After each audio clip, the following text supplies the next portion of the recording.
Jane Fonda, une légende d'Hollywood, une militante sociale intrépide et une femme qui a toujours défendu ses convictions. À l'approche de ses 90 ans, elle dégage encore beauté et force, mais derrière le glamour se cache une vie marquée par la perte, la tragédie et des relations qui l'ont profondément blessée. D'un premier mari qui a secrètement dilapidé l'héritage de sa mère, à un deuxième époux qui la contrôlait comme une marionnette, en passant par un troisième mariage où elle s'est sentie engloutie. Jane Fonda a enduré une immense souffrance. Mais ce n'est pas tout. Elle a dû affronter des drames familiaux, des combats contre la maladie et même une période d'ostracisation aux États-Unis en raison de ses prises de position politiques controversées. Alors, quelle est la véritable histoire de Jane Fonda? Pourquoi une femme qui semblait tout avoir, beauté, célébrité, fortune, a-t-elle connu une vie marquée par tant de chagrin? Plongeons dans le parcours tumultueux de Jane Fonda pour comprendre pourquoi son destin est si tragiquement fascinant. Une enfance troublée et une tragédie précoce.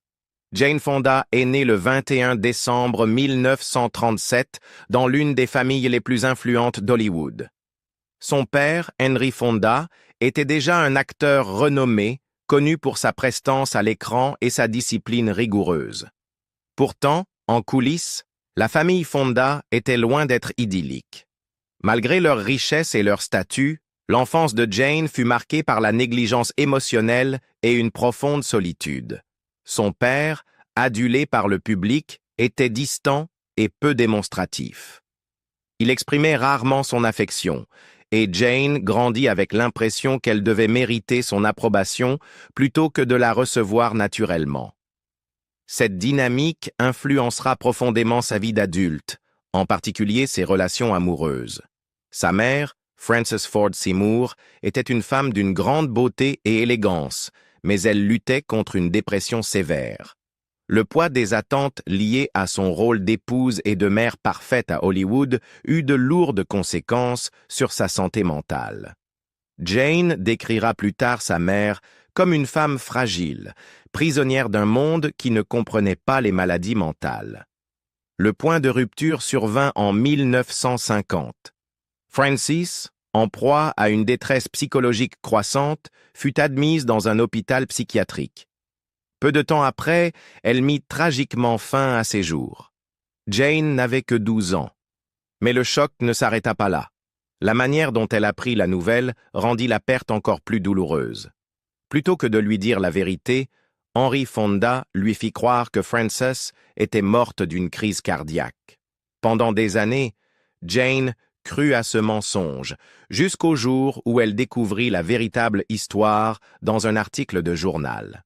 Cette révélation la bouleversa, non seulement à cause de la perte elle-même, mais aussi à cause de la tromperie.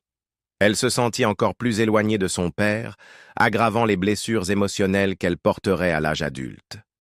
Jane avoua plus tard que la mort de sa mère lui laissa un profond sentiment de culpabilité et d'inadéquation.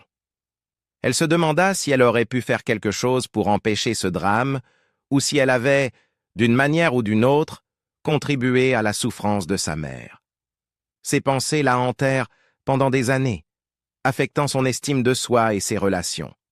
Elle développa l'habitude de rechercher la perfection pour obtenir l'amour et la validation, que ce soit de son père, de ses partenaires ou du public. Perdre sa mère à un si jeune âge força Jane à grandir trop vite. Elle apprit à cacher ses émotions, affichant une façade forte même lorsqu'elle souffrait intérieurement. Ce mécanisme d'adaptation l'aidera plus tard à réussir à Hollywood, mais il la poussera aussi à lutter pendant des décennies avec des insécurités profondément enracinées. Son père se remaria rapidement et Jane se retrouva à vivre sous les exigences strictes d'une nouvelle belle-mère.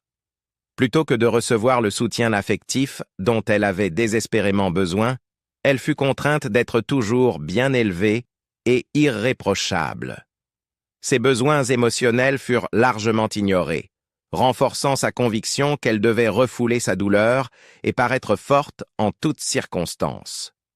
En grandissant, Jane chercha un échappatoire à la tristesse qui avait marqué ses jeunes années. Elle se jeta à corps perdu dans le métier d'actrice, en partie pour exprimer les émotions qu'elle avait été contrainte de dissimuler. Jouer lui donnait un sentiment de but, et incarner différents rôles lui semblait plus facile que d'affronter ses propres souffrances. Mais malgré le succès, les blessures de son enfance restèrent présentes. Ce n'est que bien des années plus tard, après des décennies de lutte contre le doute de soi et des relations compliquées, qu'elle commença enfin à affronter la douleur émotionnelle profonde qui avait façonné sa vie. Un premier mariage marqué par une trahison inattendue. Dans un effort pour échapper à l'ombre écrasante de son célèbre père, Jane Fonda s'installe en France au début des années 660. Elle est impatiente de se forger sa propre identité, loin du regard scrutateur d'Hollywood et des pressions liées à son statut de fille de Henry Fonda. C'est dans ce nouvel environnement qu'elle rencontre Roger Vadim, un cinéaste français charismatique et controversé. De plus de 10 ans son aîné. Vadim est déjà connu pour ses films provocateurs et ses relations avec de magnifiques femmes. Avant Jane, il a été marié à nul autre que Brigitte Bardot, l'un des plus grands symboles sexuels de l'époque. Sa réputation de séducteur le précède, mais Jane, jeune et avide d'aventure, est séduite par son charme, son intelligence et son raffinement européen. Leur romance évolue rapidement. Jane tombe profondément amoureuse de Vadim, captivée par son esprit créatif et son mode de vie bohème. Il lui fait découvrir un monde qu'elle n'a jamais connu, fait de fêtes somptueuses, de débats intellectuels et d'une vision non conventionnelle de l'amour. En 1965, il se marie et Jane se retrouve à devoir s'adapter non seulement à un nouveau pays et à une nouvelle culture, mais aussi à une conception du couple bien différente de ce à quoi elle aspirait. Au début, le mariage semble passionné et exaltant, mais les fissures ne tardent pas à apparaître. Vadim a une habitude bien connue du jeu, et son goût pour la vie décadente se fait souvent au détriment de Jane, tant émotionnellement que financièrement. Malgré l'ascension de Jane en tant qu'actrice, il garde la main sur de nombreux aspects de leur vie, y compris leur argent. L'une des réalités les plus douloureuses pour Jane est l'insistance de Vadim sur un mariage libre. Bien qu'elle s'y plie, c'est plus par peur de le perdre que par réelle acceptation. Au fond, elle aspire à la stabilité et à un amour rassurant. À la place, elle se retrouve dans une relation où l'infidélité est non seulement tolérée, mais attendue. Elle lutte contre des sentiments de jalousie et d'insécurité, mais se convainc que c'est le prix à payer pour être avec un homme comme Vadim. Cependant, la trahison la plus dévastatrice n'est pas les infidélités de Vadim, mais ce qu'il fait avec l'héritage que Jane a reçu de sa mère décédée. À son insu, Vadim dépense en secret la totalité des 150 000 $, les dilapidant dans le jeu, des vacances luxueuses et des plaisirs extravagants. Lorsque Jane découvre la vérité, l'argent a déjà disparu. Pour Jane, cette perte financière est douloureuse. Mais ce qui la blesse encore plus, c'est la prise de conscience qu'elle a été trompée par un homme en qui elle avait une confiance absolue. Cette trahison l'ébranle profondément. Elle s'était engagée dans ce mariage par amour, mais elle réalise à quel point son dévouement a été à sens unique. Vadim n'a pas seulement gaspillé son héritage, il l'a aussi vidé émotionnellement. Pourtant, Jane ne part pas immédiatement. Comme beaucoup de femmes de son époque, elle tente de faire fonctionner son mariage, réprimant ses propres besoins pour préserver la relation. Pendant des années, elle endure la solitude et le chagrin d'un mariage où ses sentiments passent toujours après les désirs de Vadim. Elle se persuade que c'est cela, l'amour, sacrifice et souffrance. Mais au fil du temps, Jane ouvre enfin les yeux. Elle est en train de se perdre dans un mariage qui ne lui apporte rien en retour. En 1973, après 8 ans d'efforts, elle prend la douloureuse mais nécessaire décision de quitter Vadim. Le divorce marque un tournant dans la vie de Jane, mais il ne lui apporte pas un bonheur immédiat. Au contraire, il la laisse désabuser sur l'amour et les relations. Elle était entrée dans ce mariage pleine d'espoir, croyant en la romance et au partenariat, pour en ressortir trahie et épuisée émotionnellement. Pourtant, Jane Fonda n'est pas du genre à rester brisée bien longtemps. Elle avance, se jetant dans son travail, son activisme et de nouvelles relations. Mais les blessures laissées par Vadim continueront de l'accompagner, influençant sa manière d'aimer dans les années à venir. Et malheureusement, ce n'est que le début des tourments émotionnels qu'elle connaîtra dans sa vie sentimentale. Un mari exigeant, autoritaire et infidèle. À peine 3 jours après avoir finalisé son divorce avec Roger Vadim, Jane Fonda se mariait de nouveau, cette fois avec Tom Hayden, un célèbre militant politique.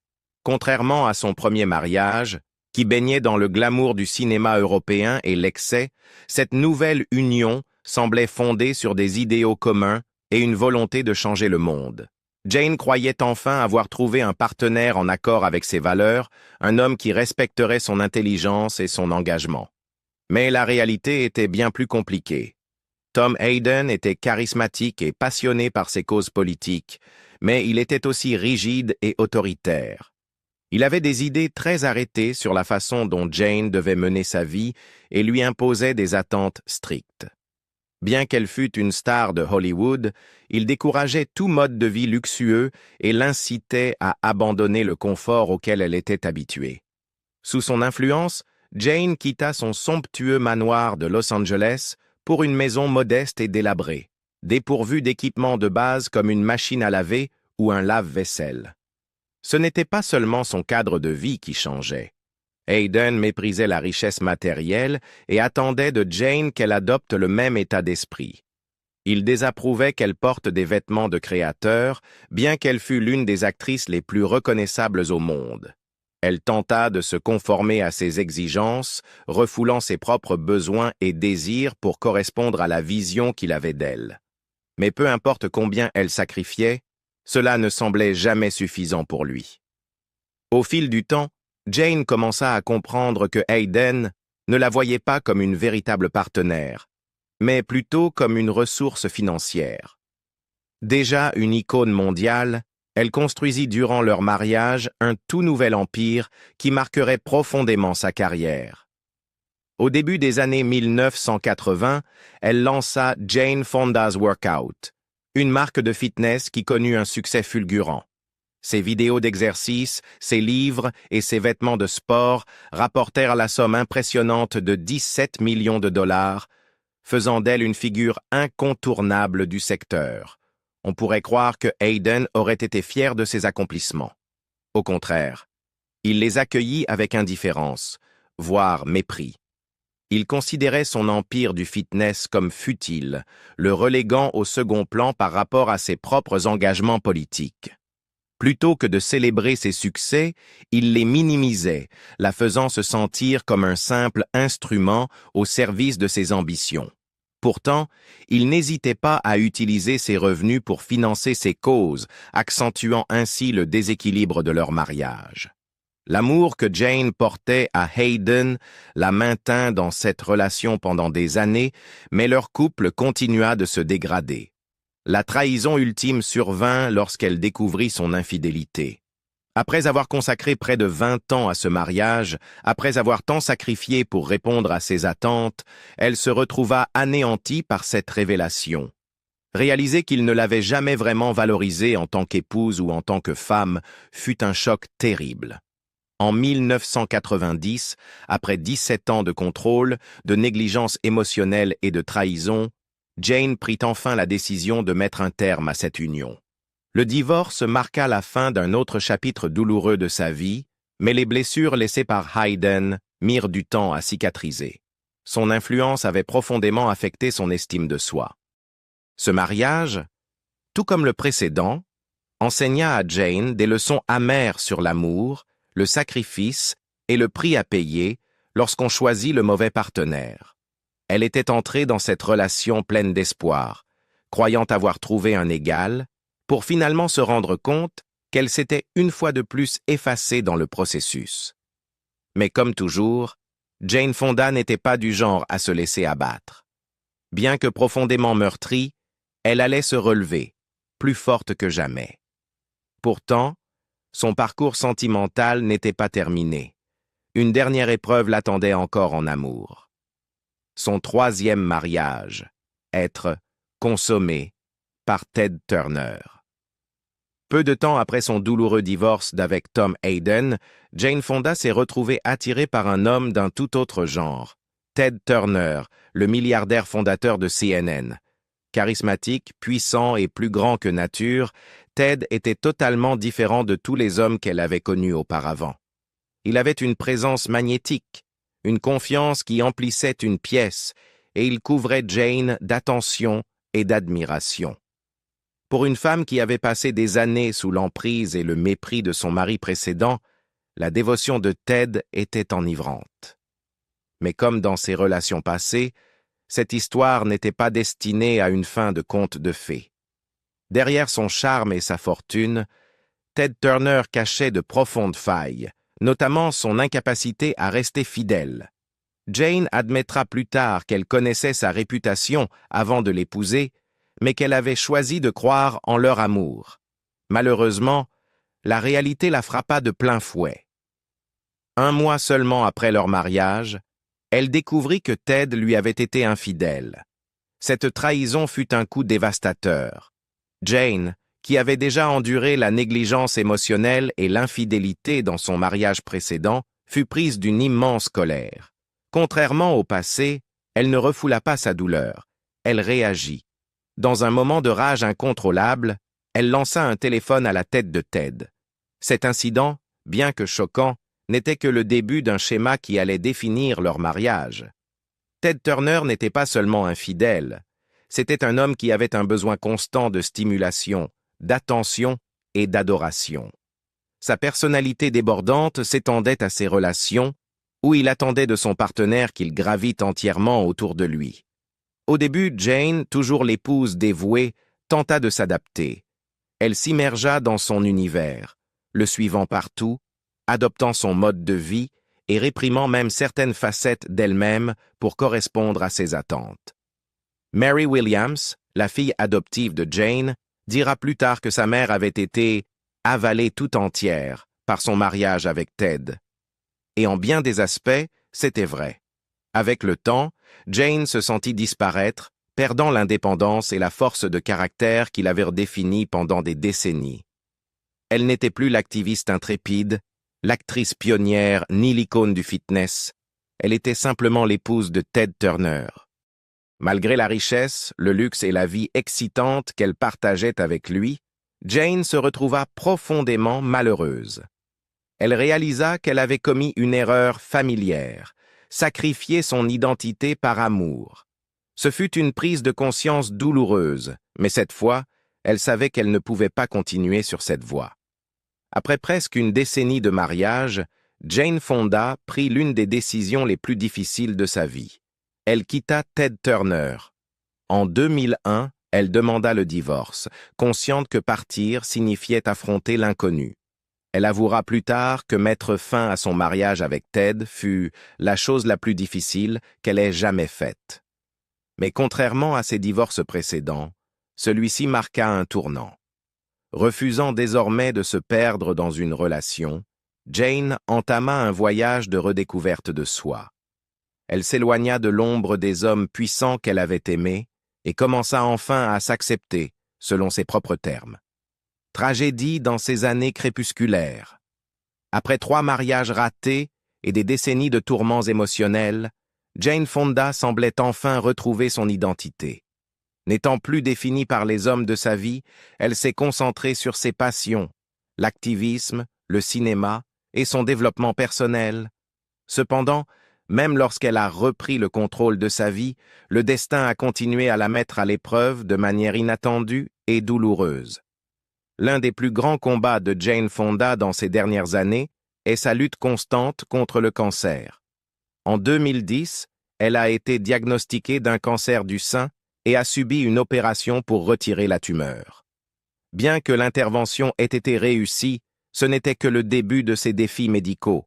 En 2018, elle a été diagnostiquée d'un cancer de la peau, nécessitant un traitement supplémentaire.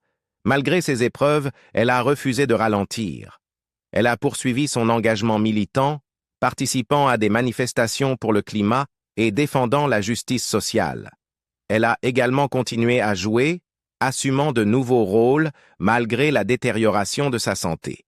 Puis en 2022, à l'âge de 84 ans, Jane a révélé qu'elle souffrait d'un lymphome non-hodgkinien, une forme grave de cancer affectant le système lymphatique.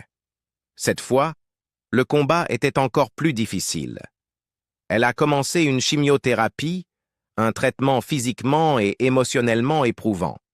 Mais fidèle à elle-même, elle est restée combative et optimiste, déclarant « Je ne laisserai pas cela m'arrêter ».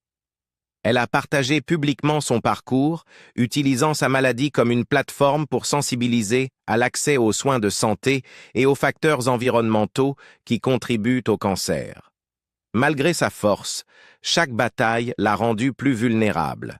Le cancer a laissé des traces sur son corps et elle a dû faire face à sa propre mortalité. Elle a souvent parlé de son acceptation du vieillissement, tout en admettant que lutter contre la maladie seule était difficile. Jane Fonda n'a jamais fui la vérité, et ces dernières années, elle a parlé ouvertement de la solitude. Bien qu'elle soit une icône hollywoodienne et une militante respectée, elle a reconnu qu'il lui arrivait de se sentir terriblement seule. « Je ne regrette pas mes divorces », a-t-elle confié un jour. Mais je ne peux pas nier que parfois, je ressens la solitude. Bien qu'elle ait construit une vie épanouissante au-delà de l'amour romantique, l'absence d'un compagnon de vie reste un poids. Elle a évoqué le fait qu'elle avait passé une grande partie de sa vie à essayer de plaire aux hommes, pour finalement comprendre que le vrai bonheur devait venir de l'intérieur. Pourtant, la solitude reste une douleur persistante. Plutôt que de se laisser envahir par cette solitude, Jane Fonda continue de consacrer son énergie à des projets significatifs. Toujours active à Hollywood, elle a joué dans la série à succès Grace et Frankie, qui aborde avec humour les réalités du vieillissement. Sa capacité à allier vulnérabilité et force la rend plus inspirante que jamais, en particulier pour les femmes confrontées aux défis de l'âge. Alors qu'elle approche des 90 ans, Jane Fonda demeure une force incontournable. Elle n'est pas seulement une légende du cinéma, elle est une battante, une militante, une femme qui a refusé d'être définie par les tragédies de sa vie. Que ce soit à travers son engagement pour le climat, les droits des femmes ou la sensibilisation à la santé, elle continue d'utiliser sa voix pour faire bouger les choses. Cependant, malgré tout son succès et sa résilience, sa vie n'a jamais été un conte de fées.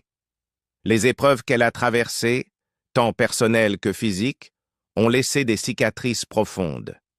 Elle a surmonté la célébrité, les trahisons et la maladie, mais elle sait que son histoire n'est pas celle d'une victoire parfaite.